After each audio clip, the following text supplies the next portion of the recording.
to the zoo. Why am I here?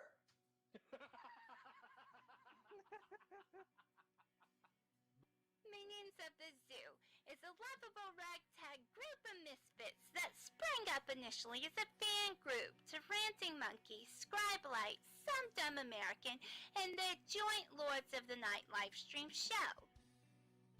Late night discussions in Discord quickly evolved into streams of their own, with each member bringing something new and different to the table for discussion. Led by the incomparable Rejekt PPC and the one-ton hammer, the group rotates hosts known as Zookeepers.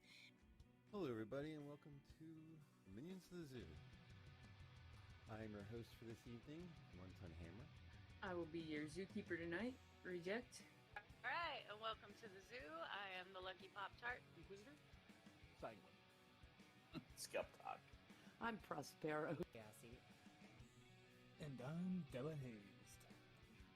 Regular streamers, they're known as minions, and special guests are known as traveling exhibits. They're on a nightly basis, so that each show has something unique and fresh for our audience. Minions of the Zoo currently streams at 10:30 Central Standard, 11:30 Eastern Standard Time. Let's be xenophobic, it's really in this year.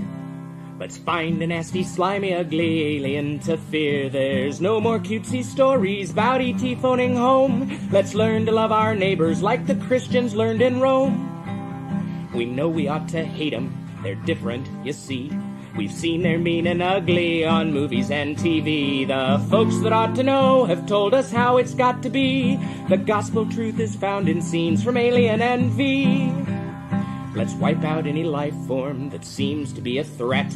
We'll serve them up a genocide they never will forget. 'Cause if we miss a couple, they'll breed a couple more. And soon we'll all be hating twice as many as before. You see, aliens can never be as good as humankind. A more delightful race than us you'll never ever find. So step aside, you star slime, we're ready for your worst. We know you want to beat us, enslave us and defeat us, oppress us and browbeat us unless we get you first.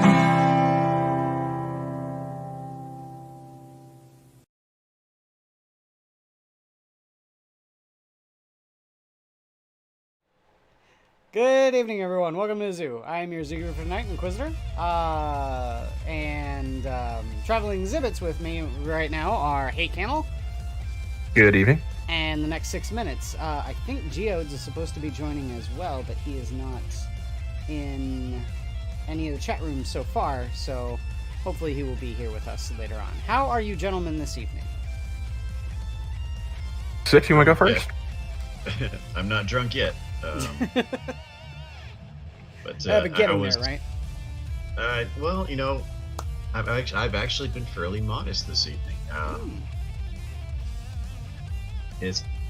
was doing a test stream earlier on with Terry Diamantis and Frosted Glass, and we were figuring out a lot of stuff with Vice City. So I was very modest because I kind of needed to have my wits about me to fiddle with one technical issue over the other, and it wasn't like my Jackbox streams where, you know, I don't give a shit. So so I've given enough of a shit that I've been fairly modest.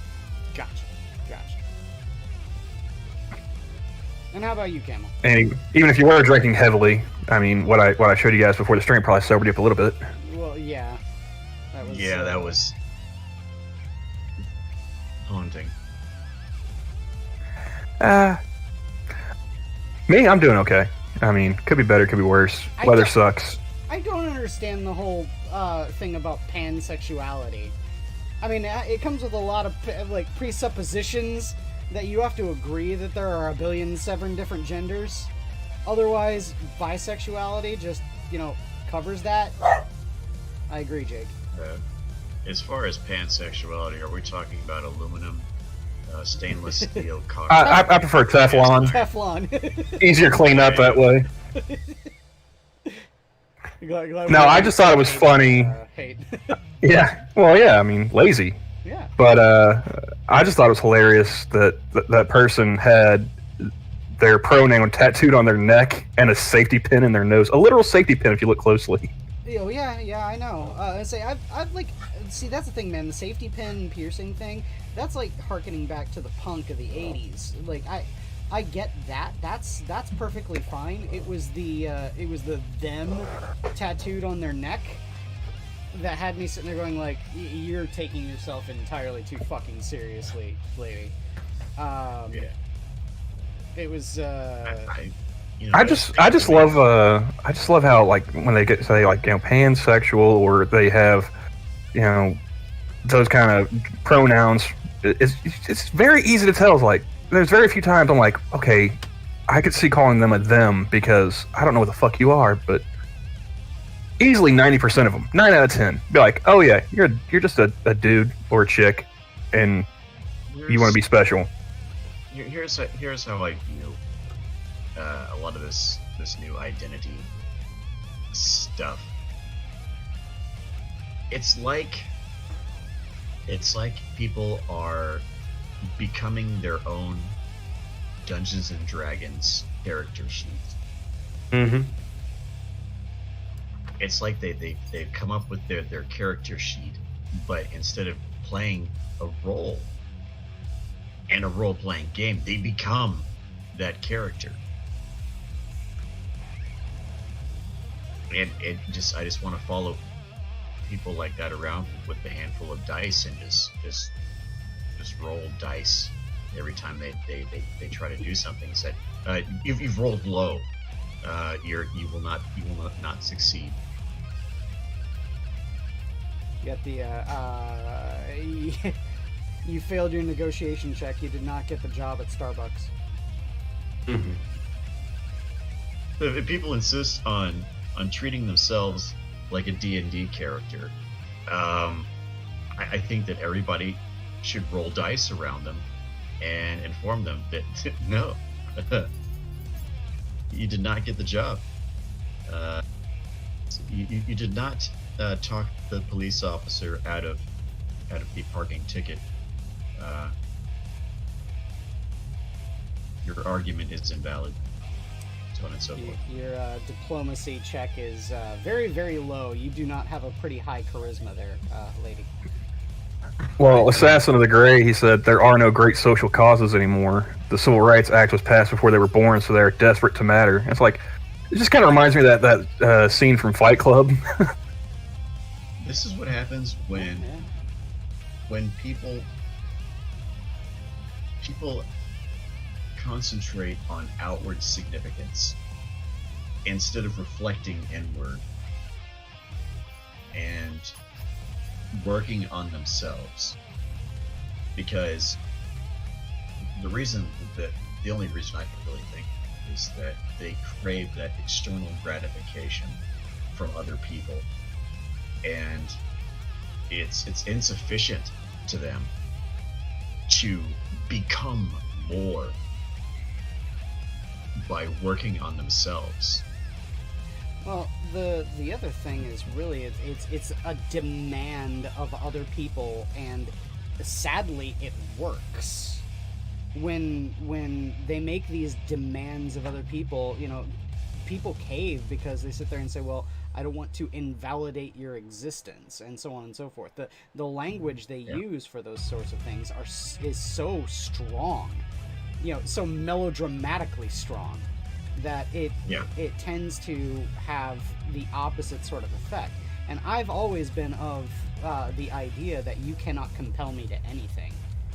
And because the whole premise behind a lot of this social justice bullshit is you know, a compulsion to obey a dogma, then the quickest way to get me to reject it is to demand that I follow it.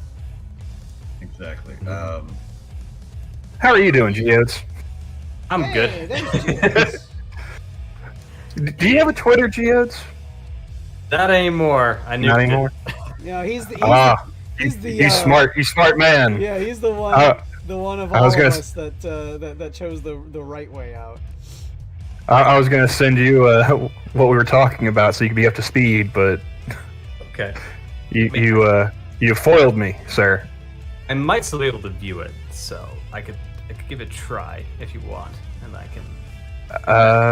Here, I'll copy that, and I'll just go ahead and post it over in my Discord. I know you're over there. Okay. Well, actually, am I? That's a good question. Pretty sure. Let me see. Could have swore. Might have been at one point. I don't know if I still am. Let me double check.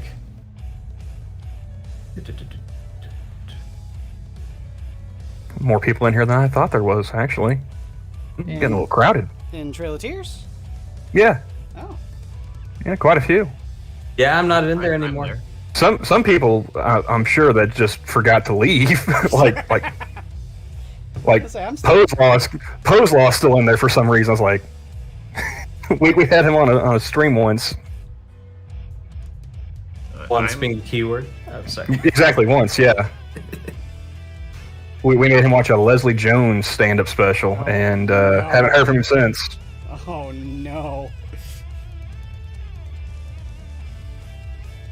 Well, I'm still in Trail of Tears. Oh. Well, since he's not there anymore, I guess, where would be an appropriate place to put this in Minions? Because you guys got way more rooms than we do. General voice is probably the best one. Okay. General voice. Should be right under all of Oh, yeah, got it. Got it. There was a point I may have cleared out a bunch of Discord servers, and I may have gotten a little gung-ho on it, so... I understand. I don't begrudge anybody, wanting to leave. I mean, not like it's a happening place, I mean, yeah, I'll ask you for an invite after the show or something. Okay, yeah. Yeah. oh, Mr. Yes, he is like the champion of our server. He's the most active person in there. I see Mr. Yes all over the place. Yeah, man, he's like Cherry. You see him everywhere. Like there was a time when I had an ego about myself in our server. I was like, "There's no way I'm going to let somebody else be the top dog in my server. I'm going to have all the feathers." Yeah. And then after about a month of just going back, I didn't sleep. I was having to spend a full-time job's worth of hours a day in the server just trying to keep up with the dude. I don't know how he does it. Mm-hmm. I would, Mr. Yes, what brand of coffee do you drink? And can I get? He's got like that super unleaded coffee or something, dude. Like he's cocaine. He's drinking premium blend. He's drinking Pablo Escobar's private stash. Oh, you had a chance to watch it, Geodes? A little bit. I didn't have audio on because I don't know if I could have taken it, but I don't blame you. I did, and I regret my life decision. That is the one thing I will give TikTok. Like all those videos, people generally put subtitles on it, so you don't have to hear how annoying they actually sound. You can just, well, I mean, you still hear it by reading it, but you don't have to actually experience it. Yeah, I got it. I guess my response would be like, okay, that's your. A lot of it was like, that's your opinion. Well, that's pretty much all the pronoun stuff is. It's like, okay, that's your opinion, dude. That's just like your opinion, man. Yeah. Your opinion, man. Yeah. You know what? I It's mean, man. I could grow out the beard some more. I mean, the hair is already long enough. If I just walk around in a bathrobe with a white Russian, I could pull that off. I'm gonna bet you. There you go. I say, there's a YouTuber, an online animator, from Newgrounds called Stamper. Pretty famous guy if you don't know him, but his mom is on Twitter, and her Twitter handle is Stamper's mom. And I have seen something about that before, just like in passing my timeline. And well, I follow her and I interact with her quite a bit. She's a great lady, But the funniest bit is that she is a fully ordained, actual ordained priest of deuterology. I'm sorry, what now? Yeah, deuterology. The Okay, got it. I was going like Old Testament, like Deuteronomy. I didn't know they had a priesthood. No, what? Deuterology. You know, it's the religion around the dude. And see, I knew about the flying spaghetti monster. I did not know there was a religion devoted to the dude. Oh yeah. You learn something new every day, folks. Mm-hmm. Yep. So, like, what are the tenets of this religion? Well, the carpet really does bring the room together, and yeah, just be good. I guess good to each other. I don't know. But it's funny because it actually does exist. I went and looked at the website, and yeah, you can become a fully ordained minister in deuterology. If I do that, can I stop paying taxes? Only for functions where you are performing your ministry.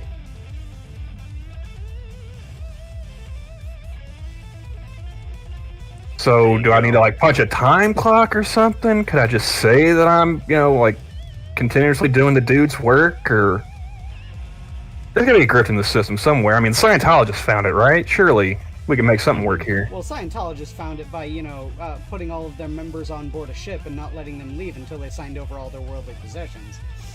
And then suing the government into oblivion. Yeah. Don't forget that part. I mean, when you can drown the United States government in paperwork, holy shit, son. Mm-hmm. Hey, Johnny. How's it going? Hey, Jay. Johnny. Yeah, no, when you've got a number of I remember doing like some kind of report on Scientology back in high school, and it was yeah, I mean, the guy, at least I can say Hubbard knew how to churn out books one right after another, so there's that. Well, he was paid by the word. He never edited. That's, Yeah. I mean, shit, I can do that. If I never go back and revise, yeah, okay. How do you think I passed all my writing reports for classes? Just overextend your sense until effectively you don't. You're just babbling nonsense, but you've wrote entire pages worth, and yeah, that's all you gotta do. Well, that's how you create a religion. Mm-hmm. There you go. I think you guys are in the wrong calling. You all should have been cult leaders. Mm-hmm. Well, I mean, my grandfather was a preacher, so I considered it for a couple of years out of school. It's like, yeah, I mean, how hard can it be, really? I was hanging out with Johnny and Terry last night, walking around Los Santos and GTA 5, and I happened to stumble across this lavish estate, this mansion in the middle of the town, and there were some screens set out in this sort of pagoda sort of area, so a lot of chairs and tables, and it was very L. Ron Hubbard-ish. It was, I believe, Kiplam is it was a cult shack. I was outside this cult area, and there was music playing like constantly, and there were these screens that were showing slogans and stuff like that. The Epsilon program is what it was called. It's very creepy. Which goes to show I would probably never join a cult because it's very creepy, and I don't do very creepy. Well, one of my favorite Maria Bamford jokes of all time. It's all about joining a cult. I always wanted to join a cult. Do you know anyone who can do you know anyone who could loan you $300? Well, that's the end of the bit. I was going to do the whole okay. Yeah, I always wanted to join a cult, man. Got any major life questions? Check the pamphlet. There is a plan. There is a God, and the spaceship is coming. And, you know, the person got mad at me because I couldn't afford the brainwash weekend. You know, well, let's think of all the ways you can raise $300 tonight. Do you have a charge card? Nope. Do you have something you could sell? I bet my soul might be worth something. Do you have someone you could borrow it from? Oh man, if you could spot me. I always love that part right there. Yep. I try to take that energy into any potential like spam calls. Like I love it when they try to get me to renew my car's warranty. Oh yeah. At this point in time, I mean, like, you know, a Ford Ranger is never going to be considered classic, but if it's old and, you know, it qualifies as classic, as old as it is. Mm-hmm. Like, this is a damn near 30-year-old vehicle that I'm driving around. I'm pretty sure the warranty has well and truly expired, and there's no bringing it back. Oh, yes, yeah. Mm-hmm. But like, I got a call today from, like, New Jersey about my warranty. Jersey? Yeah. Ugh. That was great. Only place worse than New York.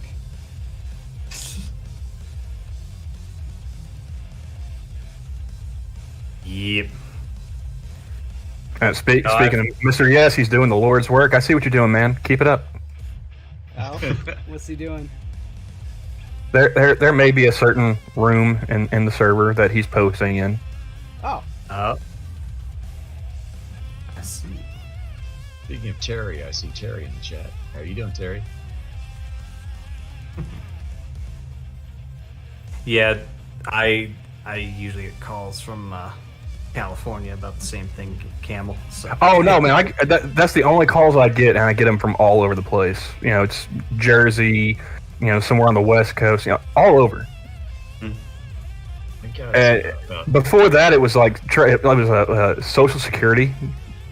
Some dude from Bangladesh trying to tell me he worked for the Social Security Administration.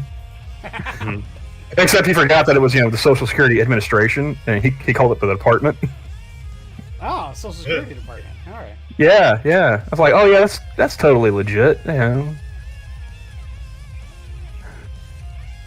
I got about 15 calls from some place that they describe themselves as like the Apple Support Center, and they all these calls, I never answered them.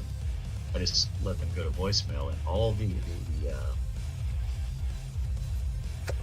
voicemails were like 18 seconds long. It was really weird because they kept calling. This was the other day. It was like from a period of like 10:30 in the morning to about maybe 12:45 in the afternoon. They just kept calling like every 5-10 minutes and leaving the same message over and over again. And most of the numbers were different. So that was really, really strange. Oh yeah, and what I noticed is like if you call that number back, a lot of the times, like because usually I will not answer a phone number that, you know, doesn't at least have my area code. And I've noticed, like, if I call them back, the number's been cloned. It's somebody else's, like, actual number. And they answer the phone like, I didn't call you. Yeah. So. And it comes on the heels. I believe that the same morning I got a text. It was something about my iPad Silver something or other had been delivered, and it was like, no, I never ordered these sorts. And there was a link in there, but I never clicked on those damn links because I know it's phishing. It's a scam. So I just found it very strangely coincidental that I get this text out of the blue about this, and then I get all these calls from like 10 different numbers that all leave the same exact voicemail. I think it's strange that these sorts of things are still prolific and still happening because people keep falling for them. I would figure that eventually, at some point, people will become technologically savvy to know when these sorts of tech scams are happening. Yeah. Oh, that's like my grandmother, Nana Camel. She'll call me up like, I just got this call. It's like, it's a scam. Before she even tries to finish, like, it's a scam. Just ignore it. You're cool. Like, she said she got one from Amazon like last month. Like, they said that there was like an $1,800 purchase on it's like, and she didn't handle any online purchasing or like that. My mom did, and my mom passed away last year. So she's like, is there anything going on with your mom? I was like, we disabled all that stuff as soon as she passed. Like, there's just relax, Yeah. But yeah, I was thinking, it's like, I don't know how anybody could fall for that stuff either. And then now I understand. It's like, it's just they're trying to get old people. Yeah. And there is a very large elderly population because people tend to live longer now. So there's more old people, and they are. Well, I knew this like over a decade ago when I was 17. I was working at a call center for Discover Card, and outbound calls trying to get people to sign up. And I noticed that the only people that would say yes, or that would stay on the line long enough to get them to say yes, housewives and old people. Yeah. If a woman was on the phone for longer than 30 seconds, I knew she was probably a housewife, and probably wasn't the one handling the finances. Because they'd go ahead and say yes. If I got a dude on the phone, I knew I was getting hung up on in like less than 30 seconds. But before I could even get the opening line out. Old people, I could have them on the line for 20 minutes plus, because they just wanted someone to talk to. And if that means sign up for a credit card to have someone to talk to for a half an hour, okay, fine. Yeah, I've almost fallen for 2 scams. One, they actually managed to. I mean, it was a call supposedly from my hospital I was going to at the time, like in terms of like the in-network group that like was also the hospital I go to for just like, but this was just for general checkup stuff. And they actually had the name of my doctor, and they were asking me like, we just need to confirm some info. And fortunately, I was like, well, you didn't have, what is this about? And they said, well, we just need to confirm this. I'm like, you haven't told me what this is about, so no. And they said, okay, well, we'll just tell them you're being you're not being cooperative, and blah blah blah. And then they hung up on me. So then I called afterwards, like not their number, but the actual hospital line. I was like, did one of you people just call? They said, let's check. Nope. And I was like, okay then. You might want to look into that, because people are getting medical records, and that's a federal offense. Yeah, exactly. It's a HIPAA violation right there.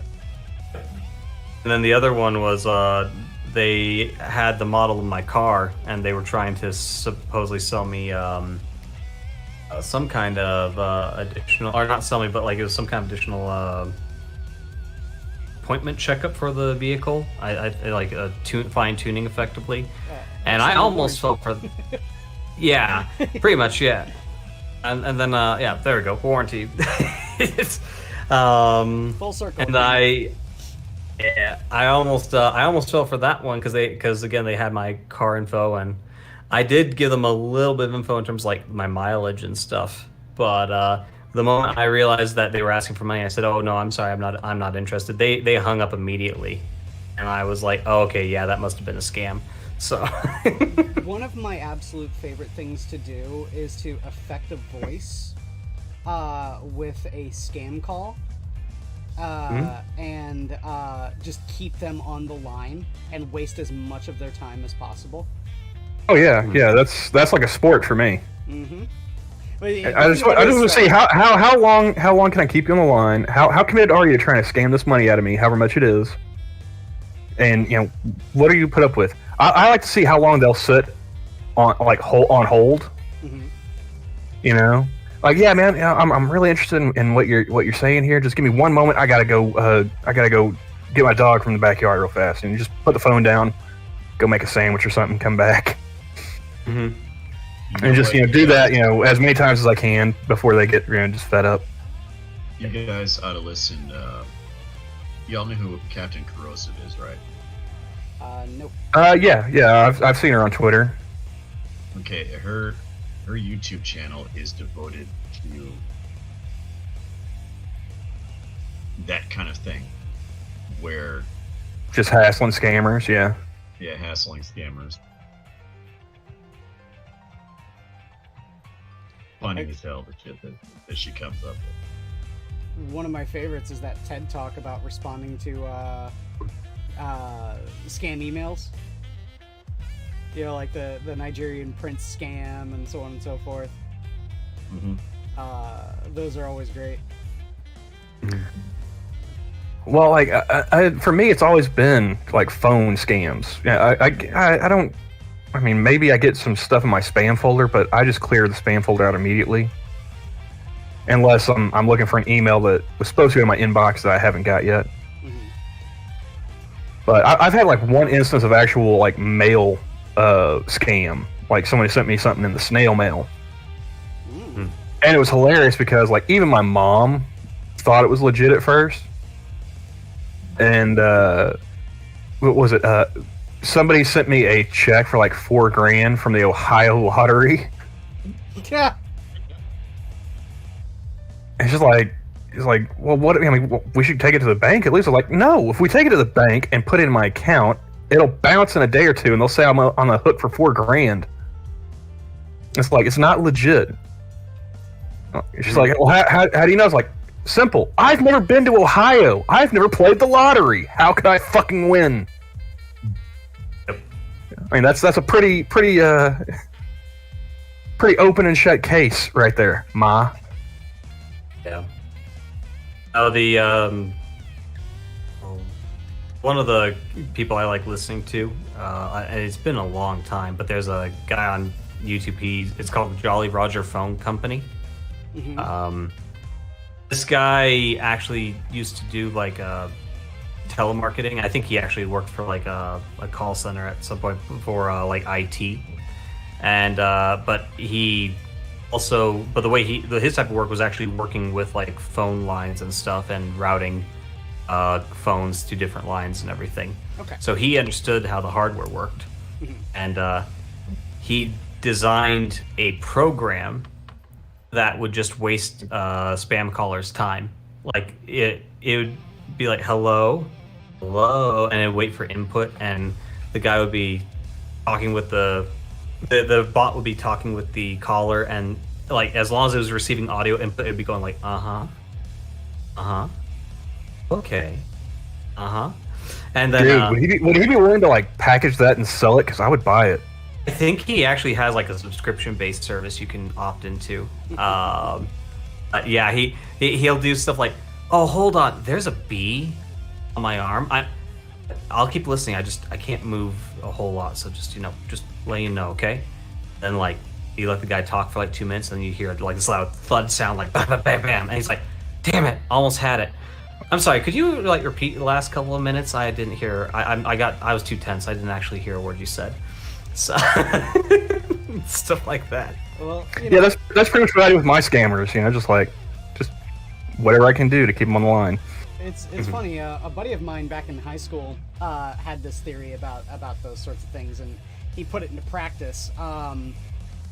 What he did is when he would get like a spam caller, like a telemarketer, he would pick up the phone and listen to their sales spiel, and when they pause for input, he would just go, "Pony?" And they would immediately continue on their sales spiel as though he had just said, "Yes, my name is blah, and tell me more about your product." And when they would stop for confirmation again, he would just go, "Pony?" And he got about 3 or 4 ponies before they finally hung up on him. There you go. Pony. Yeah, I just go back to thinking about like working in that call center. It wasn't quite like the whole boiler room scenario, but it was interesting seeing people having to work under that kind of pressure. Yeah. Because like I was getting paid like a base rate, like hourly. It's like I don't know, $7 an hour. This is like back in 2006, I think. And then you got so for a 17-year-old, that wasn't half bad because I think like minimum wage is still like what, $5.50. Yeah. And then you But you got also a commission on top of it. Right. Yeah. You also got a commission on top of that for getting like email addresses and getting them to a point where like they give you their social. If you got those two things, you got I don't know like a couple extra bucks on top of your base rate. And I did all right at it. Like a ton of people would shoot me down, but it was just a numbers game, just seeing how many people get to say yes. Yeah. And then you'd have some folks who like they couldn't get a yes to save their life, and you could see them just trying to keep their head above water because eventually you'll get shit canned if you're not getting any sales. Oh yeah. And there's this one dude who, like, I had my little cubicle with my computer set up and my headset. Not unlike the headset I'm wearing now, actually, which is odd to think about. But some memories. Yeah. Well, yeah. It's like a flashback. But I had fun with it because as long as I was not misrepresenting myself, I could get away with like making voices and all kinds of other stuff. Okay. Like my favorite thing to do was to like put on like a Mitch Hedberg impression, and just I was selling Discover card like hotcakes doing that.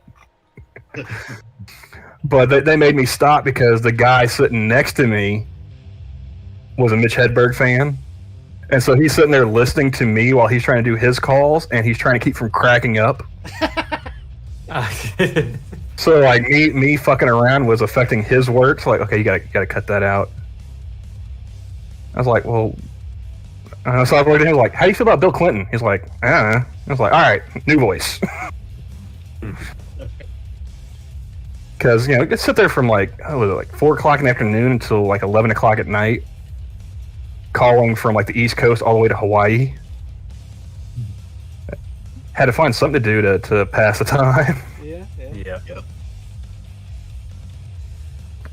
I did not have sexual relations with that woman, but I can ensure a proper APR on your Discover card. My name is Camel, and I'm calling to let you know you're eligible to apply for the Discover Platinum card. Right now, there's 0 APR on balance transfers until the end of the year. See, I haven't done the Clintons since 2006, so little rough on the voice there. I wasn't here for this, but I heard about it afterwards when I got my first call center job. There was a guy prior to me who at my old IT job when I was doing medical stuff. We get all these calls from angry nurses and doctors and patients because things just were not working, or like people would plug things in expecting it to work, not realizing they had to install software for it as well and actually test to make sure it's working, and then they'd be in an actual appointment and something wouldn't be working. This guy, apparently he just would get fed up with it because sometimes these people would just be making outrageous demands that we couldn't meet. So he'd start just making up computer terminology to spew at them, just to get them to shut up. And so he'd go on for like 10-minute rants about just random ass computer stuff. Say like, well, like this port B slot over here is partially the problem. We're going to have to look at the data refraction over here and all this other crap. Like it just random crap. They ended up firing him because they realized he was making up shit. I mean, that's kind of brilliant. I'm not even gonna lie. That's. And say there's an amazing video series for you, Geodes. I'm not sure if you've watched it, from Bren Daniel, doing Tales from 4chan. He did the entire Tales from IT 4chan post. Oh boy. And it's brilliant. Take a look at that one later. I'll see if I can link it to you so you can immediately jump to it. Yeah, it's hilarious. It's really funny. Okay. You know, the one other thing I remember about working at that call center was you had the call center was actually contracting with Discover Card, so I wasn't working for Discover Card directly. Yeah, you were working for a company that was working for Discover. Right.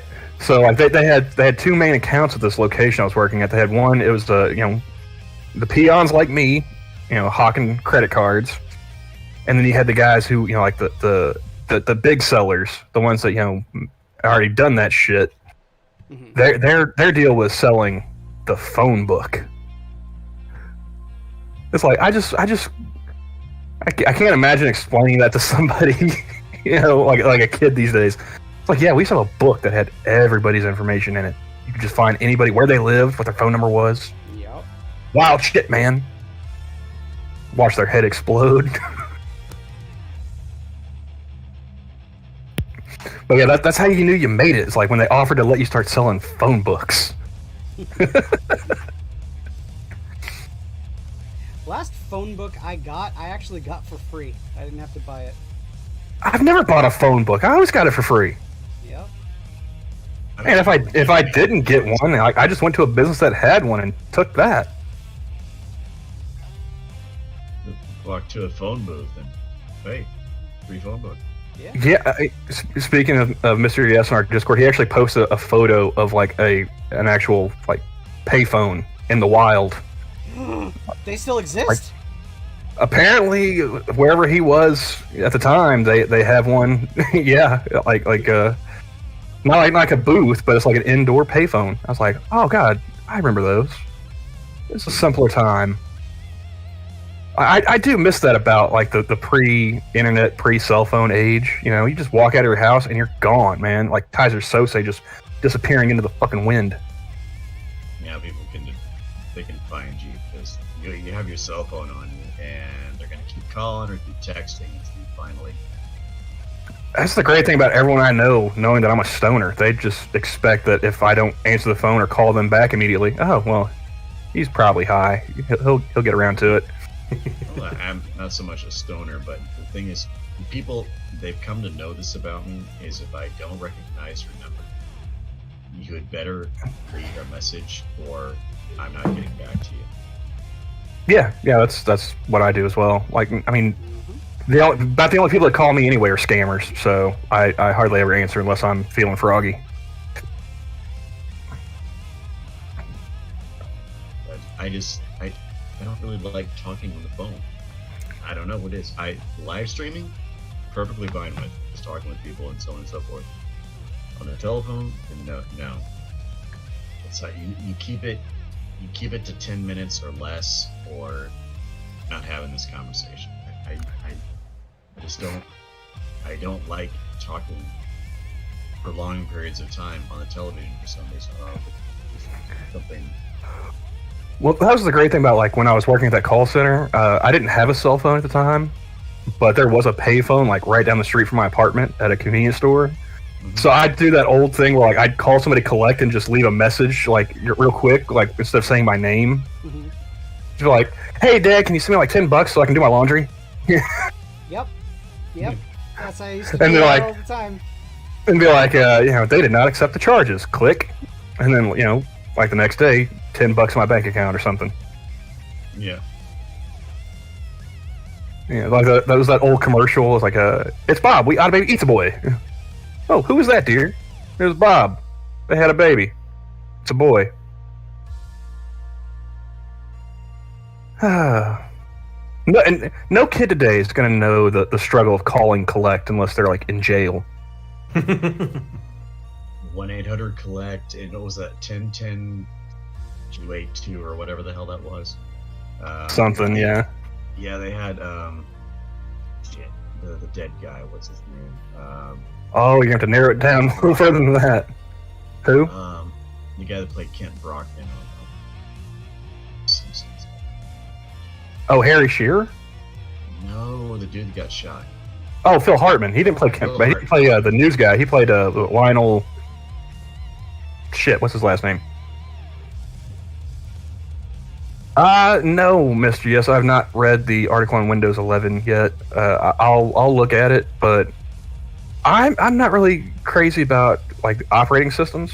You know, I'm still using Windows 7. The computer I have, I think it had Windows 10 on it when I got it, so I work with what I got. I thought that Microsoft like unequivocally said that there wouldn't be a new version of Windows. That 10 was going to be the last version of Windows. Apparently not. I think apparently Windows 11 is coming out. It's either Windows 11 or is that it might be a moniker for their new operating system where they're basically just tiling it like Windows 11 or whatever, but it's going to be renamed once they actually have something. Like a Windows 10 service pack or something? Kind of. It's weird because Microsoft's done some interesting things over the last couple of years. They introduced a Linux kernel into their Windows 10 operating system, I believe. Mm-hmm. And then they also... What else did they do? There was something else that they did that was kind of interesting, but I kind of got the impression that if they weren't going to continue Windows, then effectively they were going to start from the ground up again with a new operating system. But they're going to have a weird time with that, though, if they do that, because of the way Windows is designed versus almost every other operating system on the planet. So I don't see it happening, at least not the way that the way they keep describing. So yeah. I say I remember the biggest like change that Windows made was when they had this dream of trying to compete with Apple and Android for fucking smartphones and shit. When they had the Windows OS for their phones, it was completely integrated with Windows 8. And that was a massive debacle because no one bought their phones. I did. Yeah? I bought 2 of them, actually. And the thing about it is, for guys like me that don't do a whole lot of shit on their phones, it's an excellent damn phone. You have these people who are crazy about apps and doing shit with apps and stuff like that. You know, that's all fine and well. But for guys who just have a phone for being a phone, the fucking thing was very user friendly. The interface was very easy to use. The apps that I did use were also very easy, and an idiot could operate this phone. And people who don't like cell phones or cell phone technology or apps or any of that other shit, that's perfect for guys like me, because yeah. And it sucks that they don't make them anymore, because I have an Android now, and it's all fine and well. My dad still uses an iPhone, and he hates the damn thing. I've been trying to get him to switch to Android for the longest time. But a Windows phone would have been perfect, because that thing is, yeah. So you could be on the short bus licking Windows, you could still use the damn thing. Yeah. I think if I end up doing anything with computers, I mean, I'll probably always have a Windows computer to play games, and if I ever get my hand back in programming again, I might try that. But most likely I'll probably end up moving to Linux in the long term, because I'm liking more and more of what they're doing. So a buddy of mine exclusively uses Linux and emulates Windows to be able to play games. I realize that it's a ton of extra steps and hoop jumping that you have to jump through. Which, for me, is the major thing that's keeping me out of doing Linux. I like the idea of being able to control every function of your computer down to the minutia. But at the same time, you have to control every function of your computer down to the minutia. Yep. Yeah, no, that's why I figure I'll probably end up doing like 2 separate computers or something, just to make it easy. That will also allow me to spec into like making one computer really overpowered for like games and stuff, and then the other one I can make it kind of underpowered because it's like, oh, that's where our like browsing and photos and other stuff. So See, Mr. Yes says something about Apple that I didn't pay any attention to. He said that when Steve Jobs was still alive, he had all the Apple products made in America, but after he died, they moved to China. I don't remember that being the case, but I could be wrong. I was never an Apple guy. Yeah, I could have sworn. I remember that dude having his little one-man play that he was doing, like the agony, ecstasy of Steve Jobs or whatever, where he got famous because he was talking about like the Foxconn employees and whatnot, and then they kind of find out like he just made a bunch of shit up for a play. Okay. Oh. I could have sworn that even while he was alive, iPhones were being made in China. I thought so too, but I don't know. I've never used an Apple product once in my life. The only one they're actually taking a couple steps towards moving their industry out of China. Actually, from what I've last heard, because, well, what a lot of these companies are finding out after trying to tap into the Chinese market is that the Chinese market is not very friendly, realistically, to business people, and B, that actually they're not really making a whole lot more money than they'd hoped. Now it's very slow. Yeah, business. Kind of like they've been figuring out with the movie industry. Like trying to take like 60% off the top. Yeah, well, it's kind of like one of the things that is happening now is I mean, before there were articles that or newspapers rather online, newspapers or just I don't even know if you call them newspapers realistically, but they more recently have actually started getting a bit more vocal about China and some of what's been going on there, because they've basically and the running theory is that because we're starting to see like Hollywood not get the money that they were hoping for from the Chinese market, and a few of these other businesses, they're even finally starting to speak up and be like, okay, yeah, we're getting a little tired of this. So it's which I don't know if I'm going to hold my breath on that one just yet, but it'd be kind of nice if that's the case. So. Well, I mean, I think they're starting to realize, like, the juice isn't quite worth the squeeze. We're not making as much as we thought we would, and it's also alienating, people that we've been making money off of for decades. So, how much longer are they going to keep bending over for that? Yeah. Wow. If you look online, a lot of people make it seem like not very much longer. How much money are you actually making by eroding the goodwill of other markets? Audiences, yeah. And especially when, again, the market you're tapping into takes a certain percentage consistently, and they have rules and regulations that if you break, you get punished. So it's there's actually a thread that I follow, and this one of the downsides with phones too is most of them are made, even the parts at least, are mostly made in China. That's true for pretty much almost every phone out there. But there's a Reddit thread called "Avoid Chinese Products" that it's people who are actively trying to make sure that products are not made in China, and so they'll try and post any products they find in stores and stuff effectively to try and spread awareness of like, hey, if you want a product that's not made here, this product is made in this country instead. And I usually go there if I can find something. It's a little depressing sometimes though, because that you start to realize how very few products aren't made in China.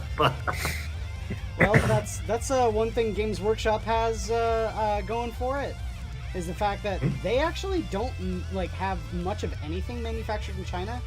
They have their terrain manufactured in China, and their cardboard material. Other than that, all of their actual miniatures are legitimately manufactured in Nottingham, England. That's cool. I nice. found that I've been watching a lot of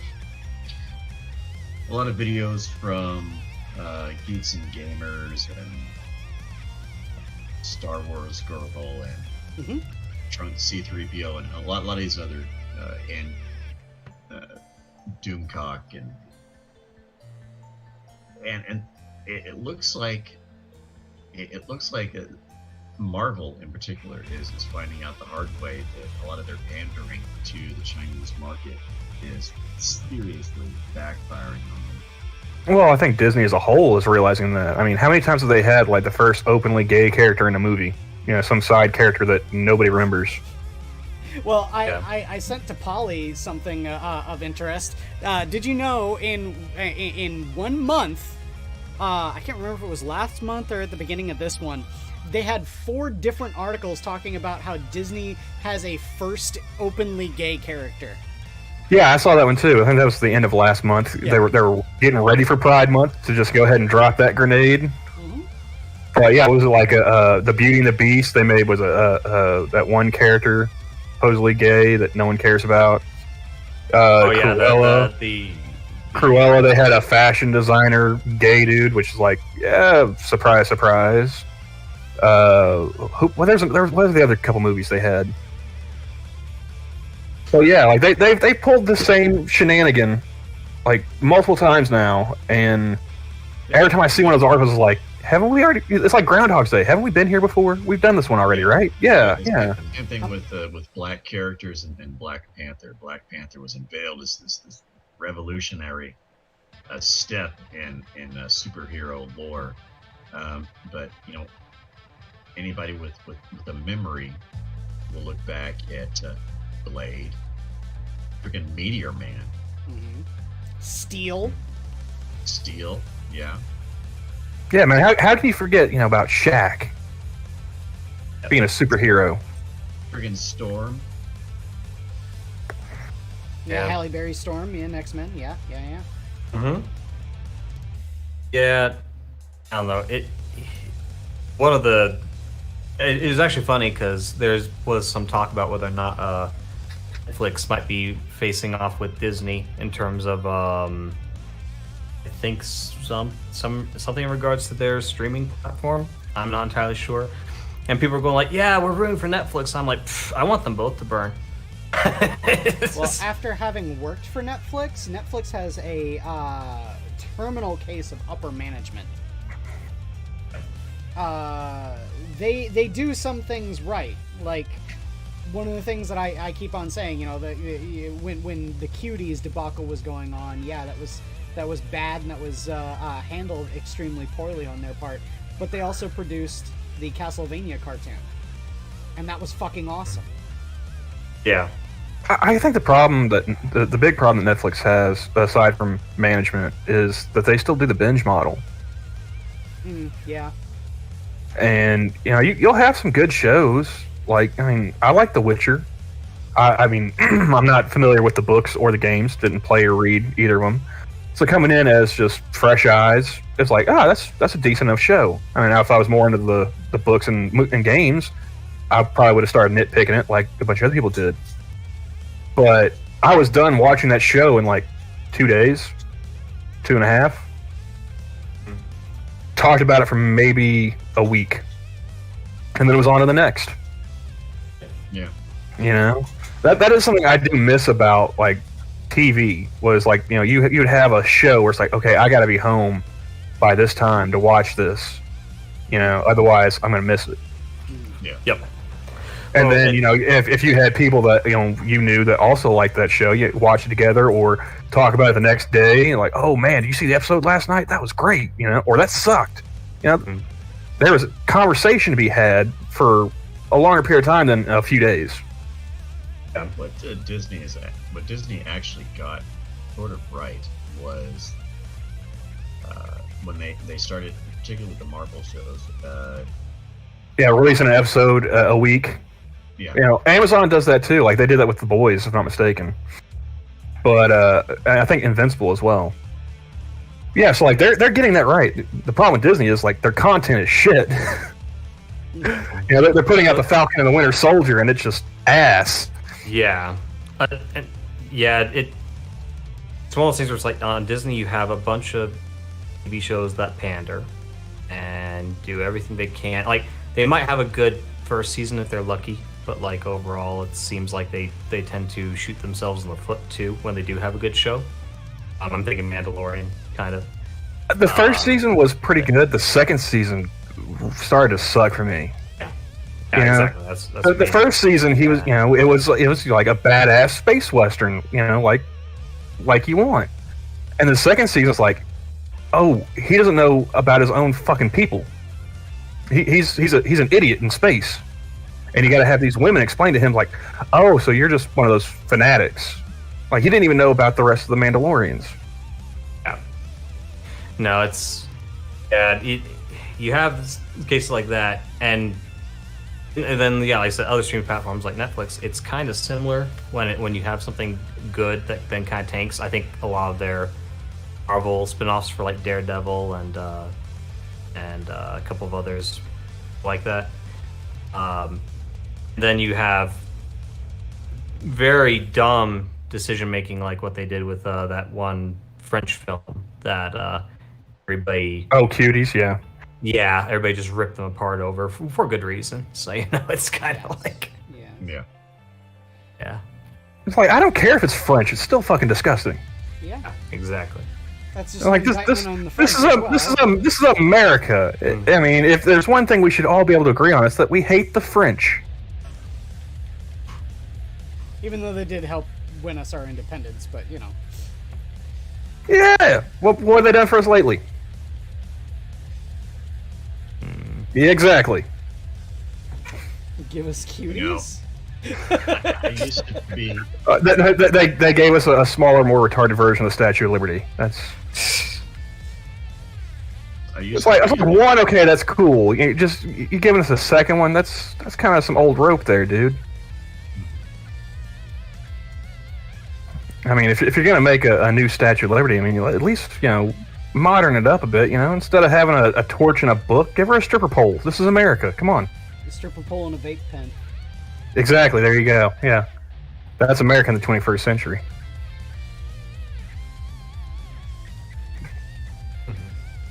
I used to be a Disney Plus subscriber. And I mean, I have access to it. I'm not paying for it. Yeah, I was one of the people that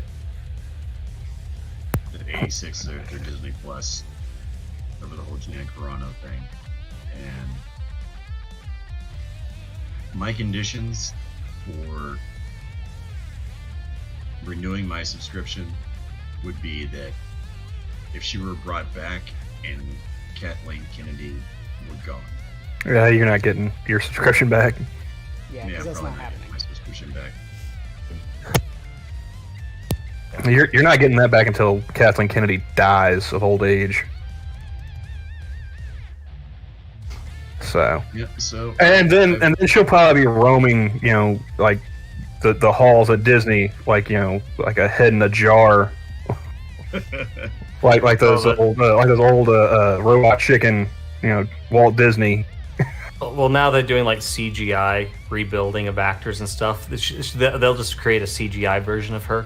And it's like, yeah, she never left. So her brain has been she'll always do it. That's something that like Orna Mazzola. That's something I think is really gross. Is like the idea that you're going to digitize actors and put them in movies after they're dead. It's like that's just ugh. I own your your likeness, and I can use it however I see fit. I mean, it really makes me wonder. It's like, who the fuck owns the rights to that Tupac hologram that keeps going around touring? Hey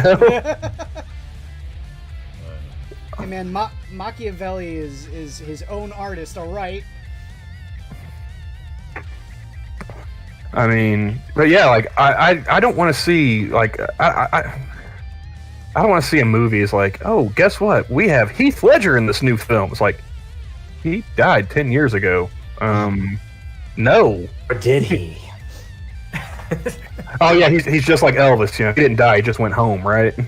yeah. Well, it's like when one of the jokes my he's cruising the aliens with Elvis and Marilyn. You know. One of the jokes my dad made was when we heard Michael Jackson had passed. He was like, "Nah, he's still around. He's hanging out with Elvis," and we were like, they're just waiting for Justin Bieber to join him, and then they're going to make a major comeback. So. Oh God, no! Don't put Justin Bieber in that conversation. Come on. He's the king of rock, the king of pop, and that pussy. What's wrong with you? The king of rock, the king of pop, and the king of cock. It rhymes. So instead of watching Marvel stuff, I have an HBO Max subscription, and I'm watching the DC stuff. See, I've stayed away from the DC like cinematic universe, but I did get into like the Arrowverse and the stuff they had on the WB, and like the first couple seasons of like Arrow and Flash, pretty good, and then it just became a slog. Well, the first season of Flash was good. Everything post second season became a social justice fest. Arrow remained somewhat consistent all the way to its end. It started dropping off past season 5 for me. I disagree. I think that it remained consistent in its message and in the caliber of story it was telling. I personally blame when the Supergirl TV show and the fact that all the fans wanted a crossover. I think that was a major part of it too. Well, see, that was in the first season of Flash, and that was season. That was second season, I think. Was it? Oh, second season, yeah. They didn't start doing any crossovers until second season, I think. But no, like season 7 of Arrow, my God, that was hard to get through. Yeah. It was. That was, like I said, that was a slog. I'm finally on season 8. I unfortunately jumped ship at season 7. I can tell you exactly what episode I jumped ship on too. It was the big crossover event with the Nazis, the Nazi. Planet X. Yeah. That's where I jumped ship. I stopped watching because I have most of those seasons on DVD. Even like I was collecting them on DVD because I really like those shows. But the end of the second season of Supergirl. The name of the episode is I've said it a million times, on stream, but the name of the she last persisted episode, or something. Nevertheless, She Persisted was the name of the episode. And then the other one was I don't know, man. Like I really like Green Arrow is one of my favorite characters of all time. So I was really lenient with it for a long time, but it sucks that it got mired in all of the shit that was coming in from The Flash. And I blame The Flash. I don't blame anyone else, I blame Flash. At the end of season 2 was when Flash really started to suck really bad. If they focused more on The Flash, I would have found it more enjoyable. I didn't even know they were doing a season 7. Until I saw the picture of what was the character's name? Shit. It's the future Flash kid. Yeah. Oh, Impulse. Impulse, that's right. Yeah. I was thinking of the daughter, XS. Impulse. Hey, Poppy, how's it going? Poppy. But yeah, I didn't even know they were doing season 7 until I saw the hullabaloo about that picture of Impulse. It looks terrible. Yeah. It looks terrible. And I didn't know they'd finished season 6, or I don't know if they just left it hanging because there was still a couple episodes supposed to be left. They did kind of leave it hanging. They're supposed to wrap up all that storyline with the Mirror Master stuff. Yeah.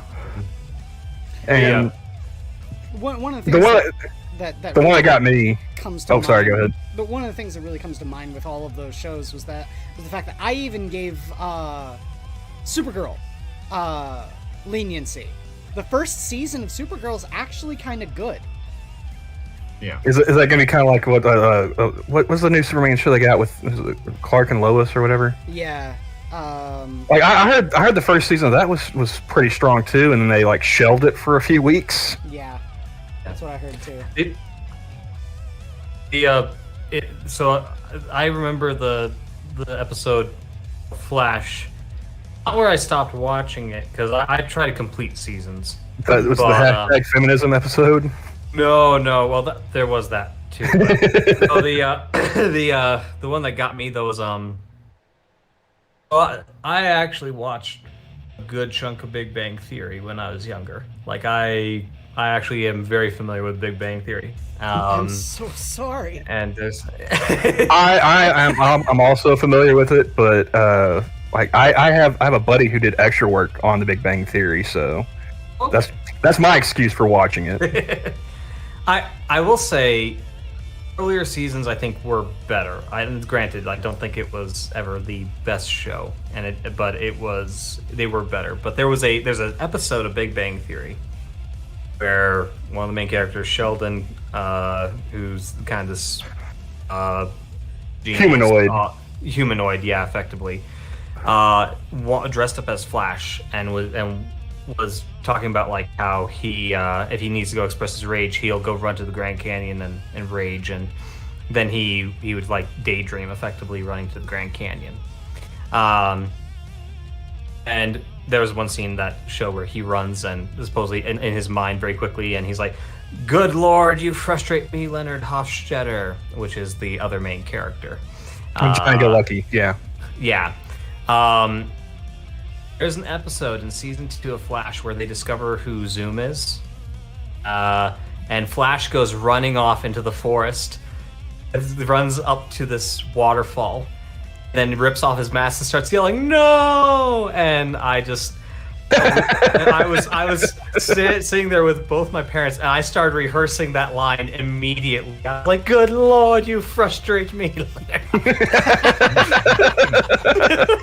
I was just kind of like, oh God, when parody becomes reality. So. I thought the hashtag feminism, like my girlfriend, she'll try and watch shows with me from time to time. Usually, I leave the TV to her and her like house flipping and murder porn. You know, because neither one of those really interests me. No, but sometimes is awesome though. Come on. No, because then I'm just sitting there like giving her the side eyes, like, is she taking notes? What's the appeal here? You know, do I need to start like having a taste test, or do I need like a body double, you know, for my morning coffee? You need what's the you basically need to do what they do in like old anime what do they call shoujo animes like Naruto, where suddenly you create a duplicate and you disappear. But no, like we got to the hashtag feminism episode on the Flash, and she's just sitting there listening to me like, oh fucking God, really? Like every time too, I lost track. I think they only did it like 4 or 5 times, but each time it was just like a knife in the ear. I think it's. I don't know if this was something that they had planned from the beginning. Turning the sister character into a lesbian. This was something that they had. I don't think that's the case. If you go back to the first season, it was not something that I think that they had originally planned on, but it was something that they decided on, so like between the end of season 1 and the beginning of season 2. Which show? Sister lesbian. Yeah. Okay, I thought you were referring to. Yeah, I didn't know if we were talking about the Flash or Big Bang Theory. I was like, who had a lesbian sister? What? Well, I thought that you were talking about Sarah Lance, Laurel's sister. There's another one. But she's not a lesbian. She's bisexual. Yeah. Yeah. But yeah, I think once all the adaptive wokeness, that's what I refer to it as, is when they change gears midstream to re-envision a character they hadn't really fully fleshed out that particular area, or just completely switched gears on them, and it's like, oh, this character's gay now. So everybody, this is the new gay so and so. They're gay from now on, and that is I think that's the Supergirl jumping the shark.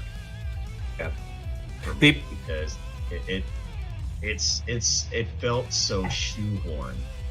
It was not an organic. It was not a kind of thing. It was just kind of, whoa, now she's a lesbian. Like all of a sudden, because you weren't dropping these hints in the first season. It's almost as bad as the eradication of redheads. It's the eradication of tomboys as being straight as well. Now that you mention it, I do miss tomboys. Yeah, right? Mm-hmm. I've been saying that for forever, man. It's like they all decided, oh, tomboyism must be code for lesbian, so we got to make all the tomboys lesbians, because all tomboys must be lesbian. Yeah, well, well, no, these days they're trans. They're not even lesbians. They're that's what I was about to say. Yeah, there's a big push to actually even try to give them like therapy to teach them they're trans now. But no, I do agree with you though. They're 6 because one of the episode that broke me was actually around that same season. It was the Thanksgiving episode. That's when I basically tuned out of Supergirl. I was like, I'm done. Yeah. Well, I never started watching this. I started watching all this stuff on Netflix. Like, I still haven't watched like DC's Legends of Tomorrow. I haven't watched any Supergirl. I've just seen like the crossover events, and that's another is weird. That's another problem with like the binge model. Like watching these shows, like, so I gotta go and flip over to a different show to finish this story arc and. Yep. It's like I like to just click next episode. Yeah. If you're not gonna wrap it up in this show, I don't need to know. And then like I started watching them out of order anyway. I started with Flash because Flash interested me more than Arrow at the time. And after watching the first couple seasons, I was like, oh shit, what have I got myself into? Because like that first season was really good, Like I love Jesse L. Martin as an actor, and getting to see him play a cop again, that was cool. Yeah. I mean, he does that role super well. Yeah. He plays a great. And see, that's the thing again too. The race swap for Iris really didn't bother me all that much. The race swap didn't bother me. I don't know. Like I said, I don't know the comic lore with Iris and everything, but on the show, it didn't really seem like there was much to many redeeming qualities about Iris. It's just she was there. Yeah, other than the fact that Barry was in love with her since childhood. Yeah, that's not it. Childhood crush for Barry. Yeah, that's really it. Yeah. What makes it, I don't mind it so much. It's not like a character. The characters, the facets of the personality of the character. It's not like one of the facets is, oh, I'm black. Yeah. Exactly. Mm-hmm. But like I really like that first season when like they showed him and his dad and the backstory with his mom and the Reverse Flash and getting under the control with the powers and stuff. That was pretty cool. But yeah, after the season 1, it was starting to go downhill, and it just got faster and faster. I'll say this for Legends of Tomorrow. Legends of Tomorrow, the first season is great. It is fantastic. I loved the first season for that. The problem was that after they killed off the guy who does Captain Cold, who really was absolutely... Oh, Wentworth Miller, yeah. Yes, stealing the scenery. He is hands down the best part of any episode he is in. And he is in most of the first season of Legends of Tomorrow. They kill him off in Legends of Tomorrow. I mean, they do bring him back a couple times with time travel and whatnot. Yeah, I think. Exactly. Yeah. At least with Flash, they do. Yeah. But it gets weird. Yeah. It later seasons, it just gets weirder and weirder and weirder. Let me just put it this way: John Constantine is a fixture, and he's like the normal one.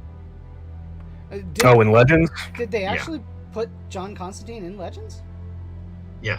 I was gonna say, because I jumped ship on that, like I said, exactly when. He wasn't part of it for that, but I do remember he appeared in an episode of Arrow. Yeah, and he was also in the Crisis event as well. Okay. Yeah. Yeah, I didn't see the Crisis event either. That's one thing, like, it saddened me that I had jumped ship so heavily with that season, because I completely missed the Crisis event, and that was where Kevin Conroy played fucking Batman. Yeah, they did him dirty in that though too. Yeah, they kind of did. Yeah. And I didn't even see that episode until I got HBO Max and was able to watch Batman. That's the only episode of Batwoman I've actually watched, because I refuse to watch just completely built from the ground up to be a virtue signal. Well, it's to be misandrist. Well, what was she again? The paragon of, was it courage? I don't know. It was paragon of virtue signaling, or justice, or something like that. What's interesting about her character, though, is she's a lot like that apparently in the comic books to a certain extent too. So it's one of those things. Kane? Yeah, from what I understand. Okay, wait. How do you mean? Wasn't she kind of a bit of the? I mean, wasn't she kind of the? I don't know how to quite phrase it, but like the token superhero in terms of they emphasized that she was gay and emphasized more of her activism in the comic books as well. Or, ironically speaking, when she started off as a character, she wasn't gay. She got her inception, I think, in the 60s, and it was only until I think the 80s when they made her gay. And even then, her activism on the part of any of the characters really wasn't a big thing in those comic books of the age. So her being gay was kind of a footnote of her character. Only recently did they really kind of like expand it to try and make it a point. I mean, to be fair, everyone was gay in the 80s, so. Nah, I'm not so sure about that. Well, I don't know, man. I've seen the hair bands and whatnot. Tell me that didn't see one up close. Come on. I was gonna say, are you? That was more androgyny. Stealing a Patton Oswalt joke there? Hey, Camel. I can't honestly say if I've ever sat down and watched. I think I may have seen like one of his stand-up specials, and I don't remember him talking about anything about the 80s. Yeah, he has a joke where he goes, if you liked hair metal in the 80s, guess what? You're gay. You're gay. You know, look at the music videos. You got a whole bunch of dudes like bare shirt, or even worse, bare shirt and a vest, rubbing bare shoulder blades, playing their guitars, and then it cuts to a bunch of girls miles away from the band posing with power tools and in a factory that just manufactures sparks. That's all it manufactures. Mm-hmm. Well, to answer your Patton Oswalt joke with a Ron White joke, it's like, yeah, we're all a little gay. It's just to what degree? Yeah. I mean, yeah. Do you watch porn? You only watch two chicks? There you go. No, I actually I was going to say, if people really want to enjoy the madness of something like Batwoman, there's a channel called Heel versus Babyface, and the guy has been watching.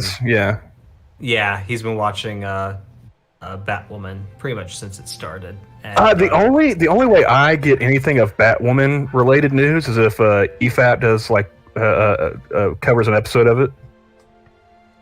So They haven't done one lately, so I don't know what's going on with that show. But it's to me that's more entertaining and probably takes around the same amount of time, if not less, than an actual episode. So, like, I'd rather hear Rags and Mauler talk about Batwoman than watch it. Yeah. Well, I gotta jump out of here, guys. That's okay.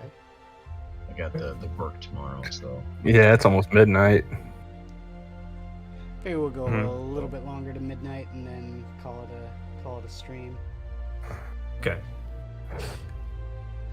But yeah, I don't know, man. I'm a little depressed with all of the CW shows because, you know, like I said, Arrow is one of my favorite superheroes, and well, yeah, those first few seasons were pretty solid. Like I enjoyed, what was it, season 4 when they did like the Russian flashbacks when he was in Russia. Mm-hmm. That was I was enjoying that.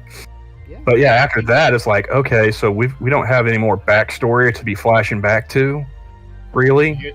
Here's the thing. I think what happened is it's the same sort of thing that happened with Disney and pretty much most of the landscape, is that there were people that were brought into these companies that somehow managed to convince the upper management types that the weirdos on Twitter were somehow representative of the mainstream audience. Sarkeesian. Yeah. Sorry. And that's where the whole downhill spiral of wokeism just began to destroy everything it touched, because these higher ups in these companies, they, for lack of a better term, are normies. They're mainstream, they're normies, they're squares. They're not out there. They're not part of the zeitgeist. They don't have fingers on any pulse anywhere. They rely on other people to tell them what is hip, what is happening, what's the scene. And they brought in a lot of these people that, for, you know, to their credit, were very persuasive and convincing them. Oh, look on this Twitter feed. Look at these comments. This is a representation of the mainstream public and what they want and here's the key thing, what they will pay for. Yeah.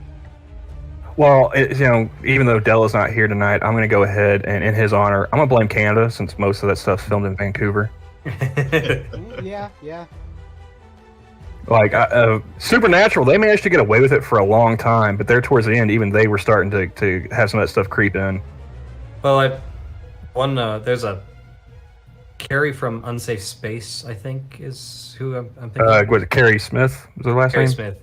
Yeah, that sounds correct. Yeah, one of the things that she constantly brings up is the fact that when she was more of an SJW trying to infect comedy with this ideology prior to kind of snapping out of it and realizing this is going to end very badly. The whole thing is basically, it's like, it's not really about the money for some of these people. Like, they're perfectly fine going completely bankrupt. It's all about driving this ideology home into people's brains. Like, and I think that's kind of true because of how the market's played out so far, and they still haven't learned their lesson. So, yeah, a lot of people have not learned their lesson because they continue to lose money. Projects keep getting canceled. People keep getting fired, and they still don't register because there's still enough of these people in these companies with enough influence and a loud enough voice.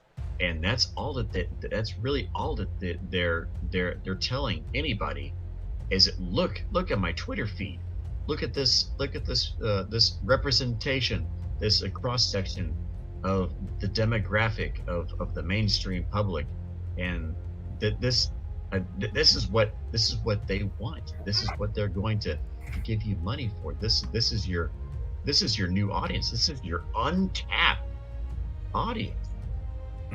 So pander to these people, even though it's just a handful of weirdos a niche of a niche on social media platforms that are not going to be buying your product.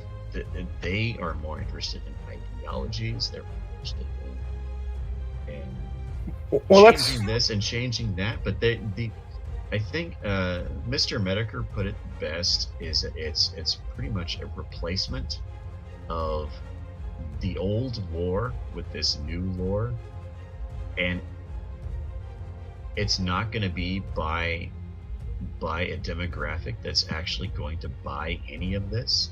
They're not going to buy the comics. They're not going to go to the movies. They're not going to watch the TV shows. They're just concerned about social engineering. That's all they're concerned about. Well, yeah, that's got me wondering, like, who's gonna come to their senses first? Do you think it's gonna be like Hollywood or like sports? Sports. I think it's gonna take them a little while longer because they're. I don't know, but we'll see. Hopefully. Because I've heard more about LeBron James on Twitter because of his tweets than I have about like his actual playing in the past like 2 years. And dude ended up, I didn't hear anything about his season until it was over. When they got beat by the Suns over the weekend or whatever, or last week. Like, I didn't even realize it was the playoffs. That's how detached from sports I've gotten. I used to be one of those people that I would wake up in the morning before school and I would watch an hour or two of ESPN, like the morning talk shows. I used to watch Mike and Mike in the morning, Center. Yeah, I'd catch around a Sports Center, then I'd flip it over to ESPN2. I'd listen to Mike Greenberg and Mike Golith do their radio show from the ESPN studios and broadcast it live on ESPN2. Watch the plays of the week. Yeah, man. The top 10, the not top 10. I'd watch it all.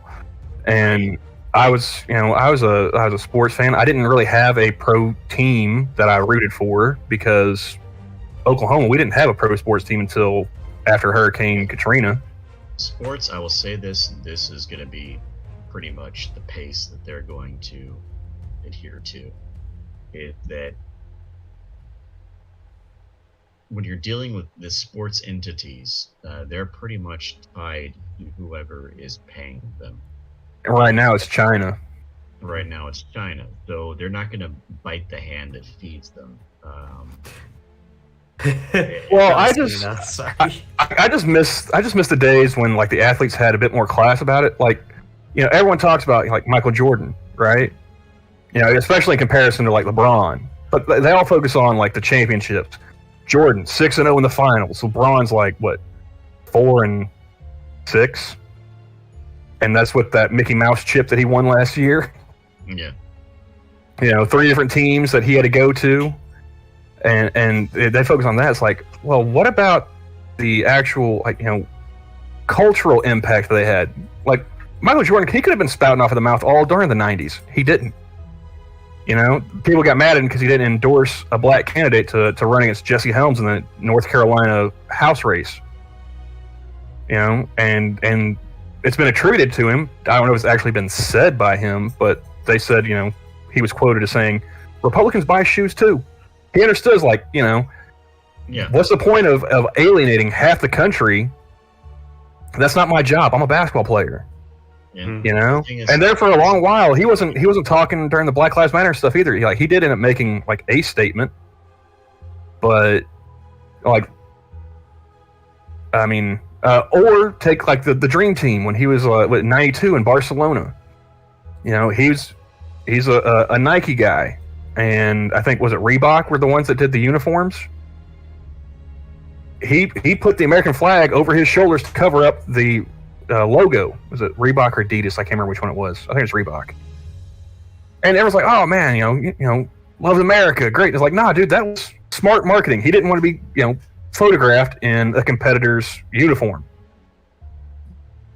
He was savvy about it. LeBron's just ham-fisted all over the place. Oh yeah, and it's like the entertainment industry is they're going to find out a little bit faster because there's a lot more complexity, a lot more nuance I don't know, man. I don't think they're gonna find out faster. I think the sports teams will, because like the ownership at the very least is probably still more conservative than Hollywood. You know, they probably put up with this for a while, thinking that maybe it would sell, maybe it would catch on. But like the NBA, they don't have Black Lives Matter on the court anymore. They realize that their viewership just tanked, and they're like, okay, maybe we shouldn't be so in your face with it. Maybe we shouldn't have that on the jerseys. You know, I can't breathe and hands up and all that other shit. Maybe we shouldn't put that, you know, so in your face. Right. But they evidently didn't learn any lessons from the whole Kaepernick and NFL thing. But it's sort of like there's a. I was just gonna say, like, I don't see Hollywood making, you know, like even like not even 10 years ago, you had shows like Sons of Anarchy and Justified on TV. Like, I don't think you'd see either one of those shows being made today if like they weren't made then. You wouldn't have a show about a white straight dude in Kentucky shooting white straight dudes, or, you know, a bunch of white bikers selling guns to minorities. No, you wouldn't have that. Yeah. Well, the one of the forms of entertainment I really enjoyed actually was really getting into watching D&D streams. And that's one of the first areas I've seen a lot of this ideology creep in. And these days it's this is one of the reasons why these days I basically am like, forget it. I'm not interested. Well, you don't want a wheelchair accessible dungeon, Geodes? Yeah, right. I guess that's a call to fill the market, Geodes, because I was thinking about bringing back D&D with shitlords. There you go. Hey, man, I've never played D&D, but I'd be more than willing to give it a go. Okay. Yeah. I've technically never made it past level 3, so I'm game. I'm actually considering getting people together because Wizards of the Coast just put out a brand new book that I take a lot of umbrage with. It's called Van Richten's Guide to Ravenloft. And in the book, they did a complete rewrite, a retcon of one of the characters in their stories, gender swapping them and making them a lesbian. Oh. So a lesbian? A lesbian, yes. I feel like you put the incorrect emphasis on the wrong syllable, sir. Yes, that's intentional. And so one of the things I was doing is I was actually going to get people together to play the adventure from 2nd edition that tells that story as a way of spitting in Wizards of the Coast's face. There you go. Lesbian. But well, I gotta jump out of here, guys. Okay. You guys take it easy. Thanks for having me on. Anytime, Six. Anytime. And I'll get back to you about that thing as soon as I can. Okay, sounds good. All right. Yeah, y'all take it easy and have a good one. Later. Night, Six. Good night. But yeah, man, if you don't mind showing a noob the ropes, I'm down to play. Like I said, I've never had an opportunity to play D&D or anything like that. Okay. Yeah, I do. Yeah. Like I said, I am planning on it. Currently, the only people, with you too, we have a party of 4 that have interest. So it would be Shady, you two, and Icy. So. Well, Johnny says his interest is peaked in the chat. Oh, okay. All right. I'll say I do have a hard cap limit at 6 people. So otherwise, it's going to be kind of hard to get story in. Yeah. So yeah, but yeah, the way that I was going to do is I was going to run the adventure Adam's Wrath as just a one-shot sort of thing. The whole adventure should take maybe no less than 5 or 6 sessions. Okay. But yeah, that's the plan. So I'll keep you guys in mind and talk to you more if you guys are interested in playing it. We'll have to figure out a time that works. I know Icy being in Holland is Denmark is a little harder to plan around because she's so far, time zone so far ahead of us. So we'd have to run it sometime during the afternoon to make it early evening for her. So Yeah, gotcha. But sounds good. I'm gonna say, yeah, I'll keep you guys in mind. And with that, though, we will end the show. I will say this for one quick thing before we go. Talking about the foibles of Disney and their horrible wokeness. I have been reading the new America Chavez comic. And shocker, it's genuinely good. Oh, really? Yes. Oh. The reason why is because it took 3 issues to get into it, but the first issue tells the story of America with the West Coast Avengers getting involved in this stupid little, villain of the week fight with giant mole rats terrorizing San Francisco. But then she goes home to New York because she saw that the street that she had grown up on was being attacked by this, entity by creating this giant shield around it, and everyone was concerned about their air. So she goes there and she meets up with Peter Parker, Spider-Man, to rescue everyone in there, and that's when the issue ends. It's pretty standard fare for Marvel. Issue 2 was all about her talking about how she grew up at the on this corner in New York, and how her family, ostensibly speaking, kidnapped her. They found a young woman, a little girl, floating on a piece of driftwood on the beach in New Jersey, and picked her up and said, "We always wanted to have another kid," and took her and raised her as their own. That's fucking kidnapping. But I digress. The second issue was all about making some sort of you're not my real dad interpersonal family drama, right? Not egregious, but not the best storytelling and very cliche. Issue 3, they bring up the fact that the utopian parallel, remember, the dimension full of lesbians that reproduce because there's no men, with no conflict and no war, was all a figment of her imagination. And that she read the FBI crime stats on domestic violence in that issue. Yeah, that too. But no, the major thing about it was the fact that they did all of that, and then come to find out that what it was is that she was actually an experiment, and she was psychologically blocking out her being experimented on by saying it was part of the utopian parallel.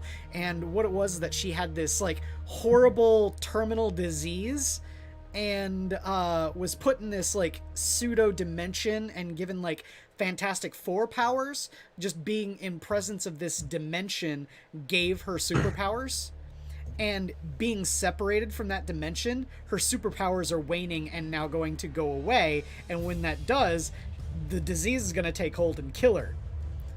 So there's a ticking clock element. They've completely thrown out everything that Gabby Rivera had built up as just sort of it was a delusion that you were making up.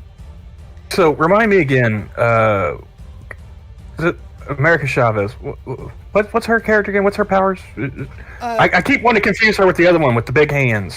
No, that's Kamala Khan, Miss Marvel. America, she's super strong, and can by essentially fly, because she's super strong. She can jump really high, and then she can also punch star-shaped holes in reality and teleport with them, and go into different dimensions too. This is the chick that went and punched Hitler instead of Captain America, right? Yeah. Went back in time and punched Hitler instead of Captain America. Yes, in Gabby Rivera's run of America. Yeah. As far as I'm concerned, I don't know anything about the two characters. It's I keep getting confused for one another. I've been saying for a long time, I could write a good a Miss Marvel comic, a Kamala Khan comic. I could write one. Yeah, it was funny because I think when I saw that they had the Marvels and whatnot, I was like, oh my god, Quiz is gonna be so happy for this. And Johnny's like, that's the other one that Quiz likes to hate on. I was like, oh, Yeah. Okay. Yeah. No, Kamala Khan is also pretty awful, but that I put it down to the fact that Sana Amanat, the person who created her, is about as deep as a puddle. So yeah, I don't know. And Mr. Yes just said, "Quiz, are you still waiting for that America Chavez movie?" Yes, yes, I am. And you know what? If they do the America Chavez movie with this current story, it might actually be a genuinely good movie. That's not gonna happen. No, it's not. It's gonna be Gabby Rivera's story. But you know, one can dream. You know, the optimist in me is still trying to cling to something to have hope for. But yeah, that's all I gotta say. I think at this point, I'm just gonna start doing like Monkey. I'm just start watching reruns of Married with Children. You know? Well, like I said, man, I'm genuinely shocked that the new America Chavez comic is actually decent. So, but yeah, we'll end with that. Hell, I might even make a video about it on my channel, since we apparently can't get comic book curation together anymore. I'm gonna do a comic book thing on my channel, man. And talk about how this comic is actually pretty good and a big giant loogie spit in Gabby Rivera's eye. So. You know, you mentioned CBC. Is like, I remember Polly just rubbing it in Jacob's face, like, we made it to episode 100. Yeah. And I just keep waiting for that clap back of like, where's episode 101, Polly? We're back to basics. But yeah. But anyway, we've been your minions. Thank y'all for coming out. Hope you had a good time. Be sure to watch tomorrow where Skep Tock is the host. And yeah, take care, everyone. Bye, everybody. Zoo's closed. Good night.